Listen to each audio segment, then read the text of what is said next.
हाय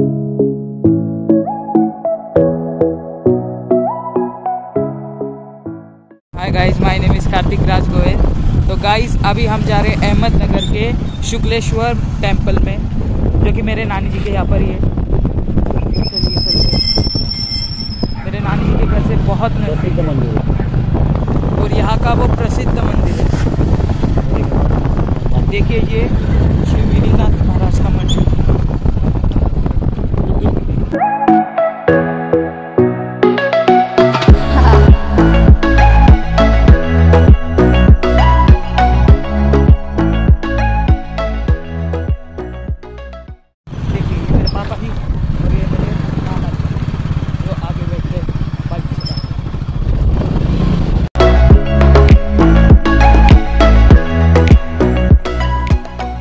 देखिए गाइस, हम पहुंच चुके हैं श्री शुक्लेश्वर महादेव मंदिर में। चलिए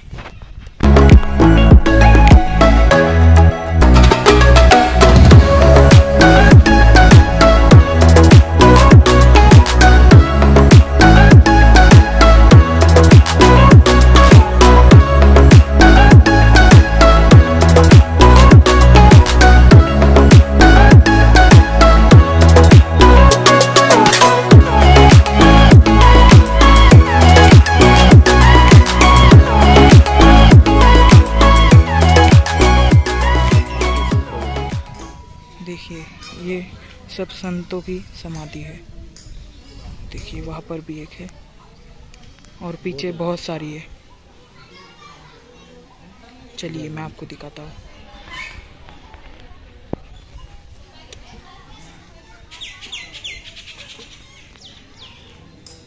लक्ष्मी नारायण मंदिर, देखिए ये श्री लक्ष्मी नारायण मंदिर है।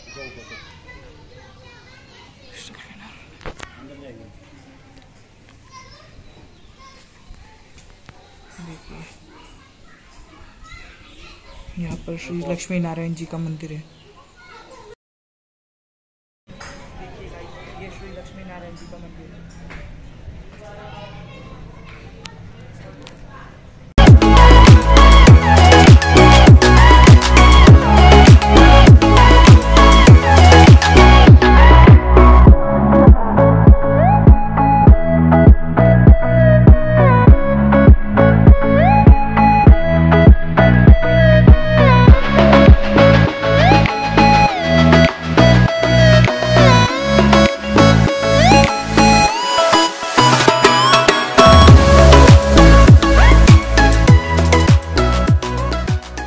आ गया श्री गुरुदेव दत्त।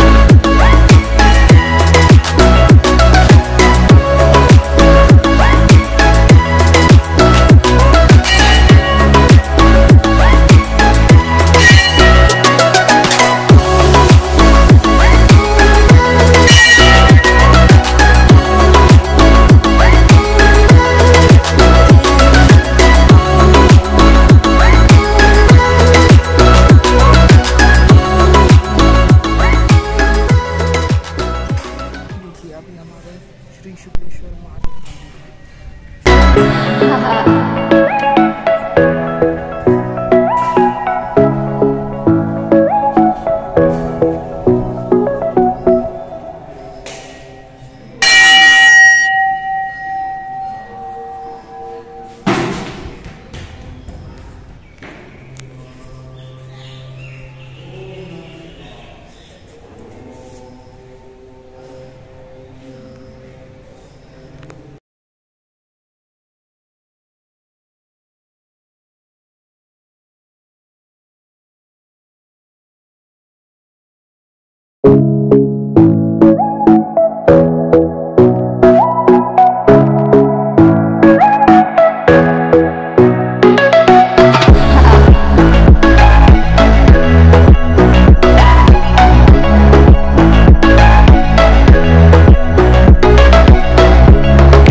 सॉरी।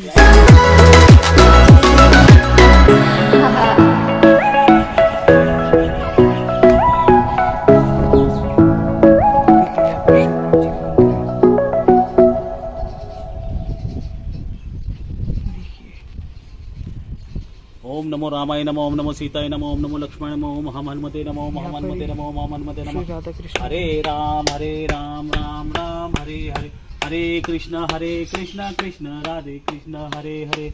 जय श्री राम, जय राधे कृष्ण।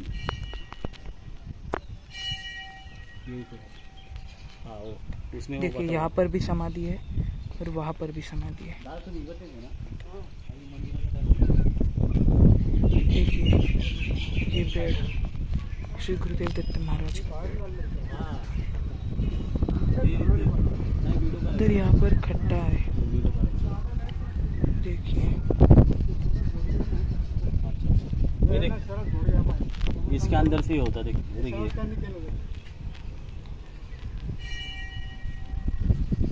ये देखिए यहाँ पर भी समाधि है, इधर भी देखिए इधर भी समाधि है। और ये श्री स्वामी समर्थ महाराज जी का मंदिर है और पीछे काली माँ का मंदिर है।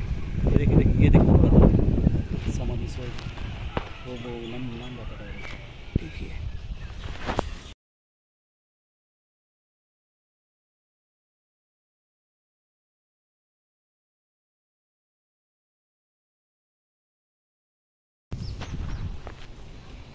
इतना सुंदर मंदिर है ये। आपला हनुमान जी का मंदिर देखिए यहाँ पर श्री हनुमान जी का मंदिर भी है।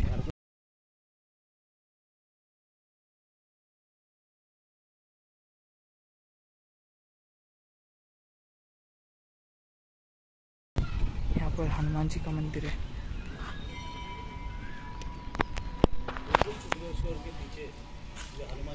शुक्लेश्वर महादेव मंदिर के बिल्कुल पीछे ही श्री हनुमान जी का मंदिर है। देखिए ये श्री हनुमान जी, यहाँ पर उनकी फोटो भी लगी है। देखिए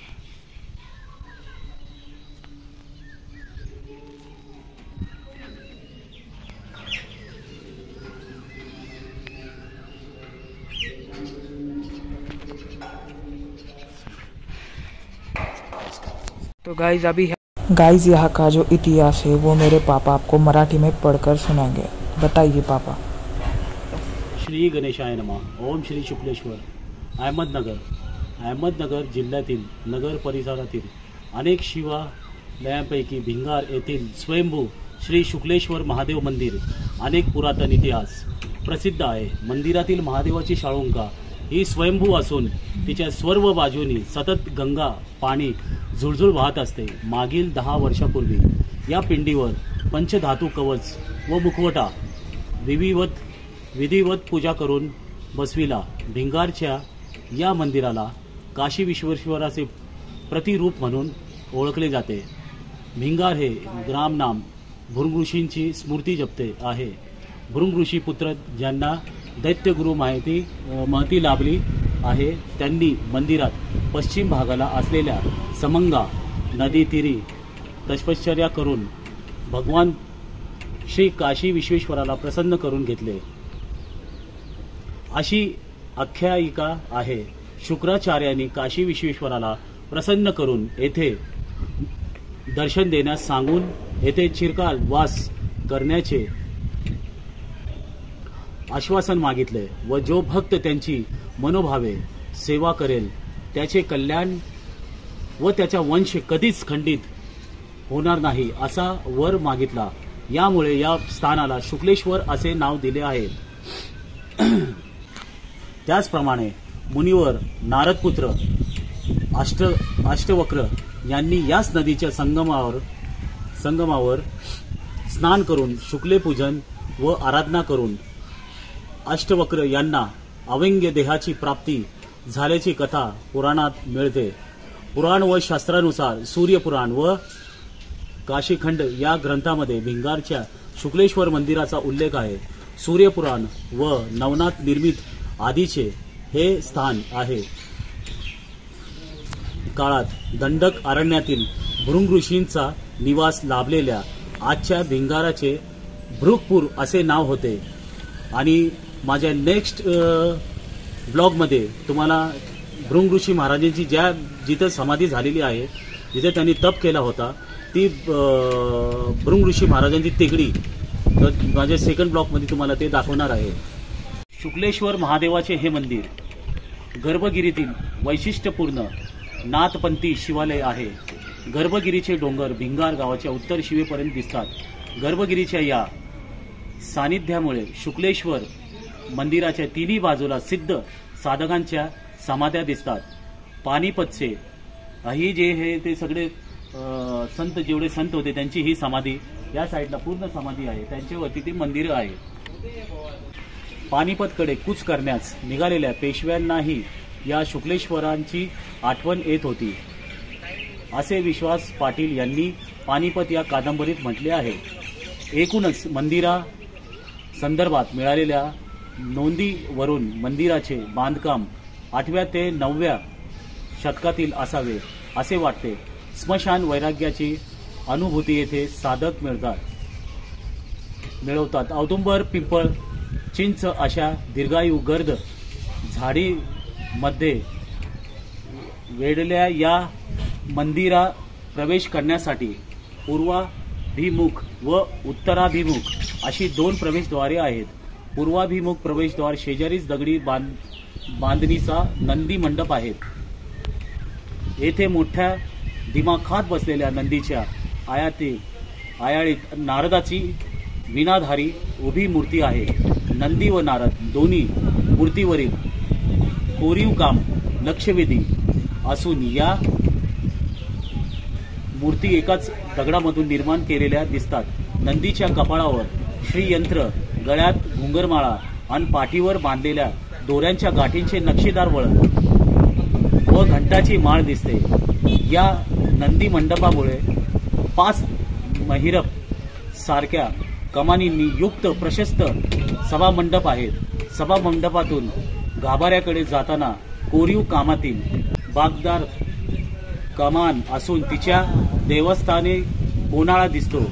याबद्दल उत्सुकतेने चौकशी करताना ती साधूंच्या ध्यानाची जागा असल्याचे सांगितले जाते। आतमध्ये 4 फूट उंच आणि 20 बाय 10 ची बसकी खोली आहे. सभा मंडपातून 5 पायऱ्या उतरल्या की अंतराळ असून गाभाऱ्याच्या प्रवेशद्वारावर बाजूच्या भिंतीवर कोनाळ्यात हाती कमंडल असलेली व आशीर्वाद देताना पार्वती मातेची बसलेली मूर्ती आहे. तसेच पश्चिम व उत्तर बाजूच्या भिंतीत प्रत्येकी 2 अशा 4 देवळ्या दगडामध्ये कोरलेल्या आहेत. जमिनीपासून सुमारे 15 फूट खाली असलेल्या या गाभाऱ्यात दररोज सकाळी सूर्योदय समयी सूर्यकिरणे येतात व सूर्य मावताना दुपारी 3 ते 3:20च्या सुमारास पश्चिमेकडील झरोक्यातून सूर्यकिरणे शिवलिंगावर पडतात. नंदीच्या शिंगातून शिवदर्शन घेताना सभा मंडपातील कासव शिवलिंगावरील जल अभिषेक पत्राचा गज व पार्वती मातेची मूर्ती एका सरळ रेषेत असल्याचे दिसते. शाळुंखा व पिंड या पूर्ण दिशेला अर्ध वर्तुळाकार फट असून ती बरीच खोल लक्षात येते. या फटीतूनच पाणी पाझरत असल्याने ती नेहमी भरलेली दिसते. पावसाळ्यामध्ये अगदी पार्वती मातेच्या पायास पाणी स्पर्श करते. गाभाऱ्यामधून पाझर सुरू होतात.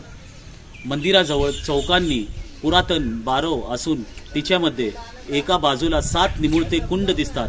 ते उलट्या पिरॅमिड सारखे वाटतात. शिवपिंडावर पाणी साठणे हे शिवक्षेत्राचे विशेष वैशिष्ट्य ठरले आहेत. एका बाजूला 7 निमुळते कुंड दिसतात. ते उलट्या पिरॅमिड सारखे दिसतात.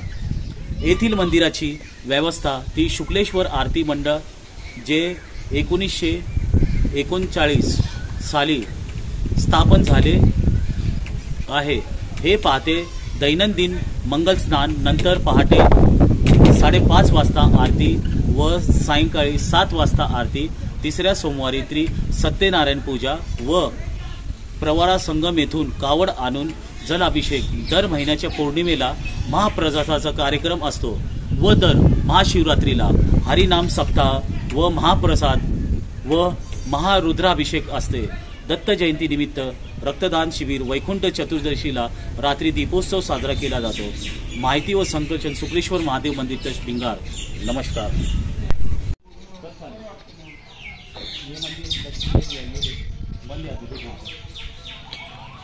बंद है यहाँ पर मंदिर अभी.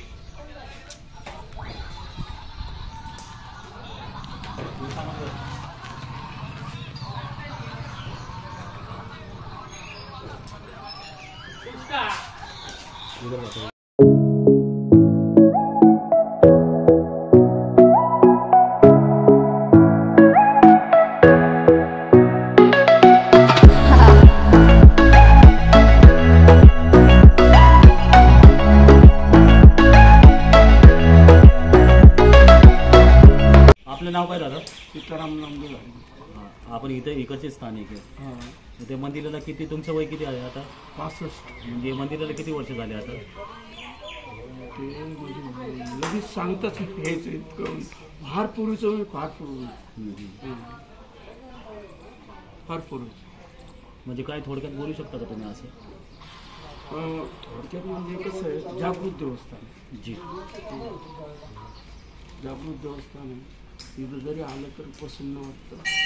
आणि अडचणी काय आपलं प्रसन्न तर हे प्रसन्न आम्ही दरवेळेस येतो नाही का, एकदम प्रसन्न वाटतं मला. आणि संध्याकाळी आरतीला असतो. सकाळ संध्याकाळी 2 टाईम आरती. 5:30 5:30ला संध्याकाळी 7:00ला. काही टायमाला 6:30 होती. म्हणजे दिवस जसं वाढत नाही तसं फक्त संध्याकाळचं बाकी 5चा बदल नाही. 5:30 5:30 फिक्स. आणि हे जे समाधी आहे सगळे संतांची समाधी हे आहे ना? संतांचं समाधी पूर्ण समाधी. आणि एक इथं होते ते इथं एक म्हणजे एक पहिले होते, मी पहिले आलो होतो इथं. एक होते ते डायरेक्ट गायब झाले म्हणे ते. हो काय म्हणते पहिले मला भेटले होते एकदम इथं. होते. मग ते आता ते अचानक कुठंतरी गेले, ते माहीतच नाही म्हणतात ते कोणाला. ते सांगतात. त्यांचं नाव काय होतं? मी लई पहिले आलो होतो, मी त्यावेळेस मी भेटलो होतो. बरेच नाव आहेत. मला नीट नाही सांगते. बरेच लोक येऊन राहू. वयाच्या 10-12 वर्षापासून म्हणजे लहानपणापासून तुम्ही. अच्छा अच्छा. दर्शना नंतर गोडी लागली. माहिती दिल्याबरोबर धन्यवाद दादा. चालेल. जो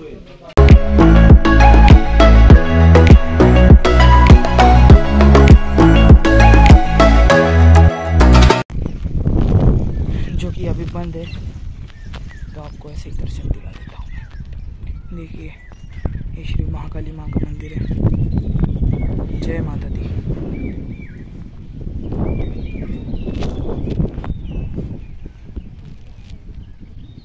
देखिए गाइस, हमें बड़े अच्छे दर्शन हो गए और अभी मैं जा रहा हूँ अपने मामा जी की गाड़ी। मामा जी आगे चश्मा वश्मा लगा के। अभी हम घर चलते हैं, बाद हमें मिलते हैं नेक्स्ट ब्लॉग। वीडियो को लाइक करना, शेयर करना और सब्सक्राइब करना ना भूले।